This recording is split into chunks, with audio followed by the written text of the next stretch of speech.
368 members are participating in the final session of the Synod on Synodality. 25% are not bishops, and there are not many changes of members from the previous session. This morning, we received an email to inform us that one person had heart problems and could not come. Others also decided not to return, but it was not the case that the Pope excluded anyone. Rolando Álvarez, the Nicaraguan bishop exiled to Rome, is new to the Synod, exclusively by a decision from the Pope. Álvarez, alongside many Catholics in Nicaragua, is a victim of persecution from the Ortega dictatorship.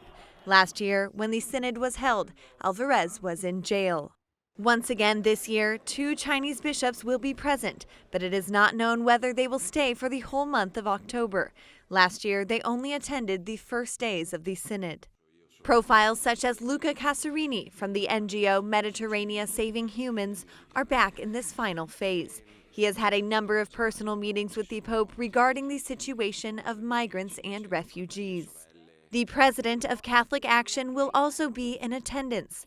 Both of these individuals are special guests, so they do not have the right to vote, but their voice is important to Pope Francis.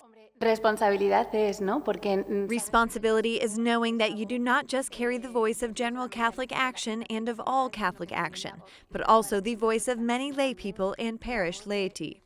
Last year, for the first time in history, lay people and women were allowed to vote in the Synod. Cristina Hinojosa is one of the 6 women elected by papal nomination.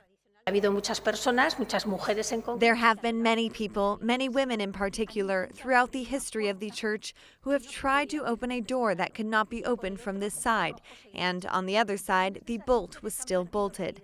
And some of these women have lost their lives in the attempt. Well, let us thank God that now there is a person who is sensitive enough to remove the lock, open the door, and let us in. Although Pope Francis has not said so, it is expected that, following the conclusions of the Synod, the Pope will write an apostolic exhortation addressed to the people of God.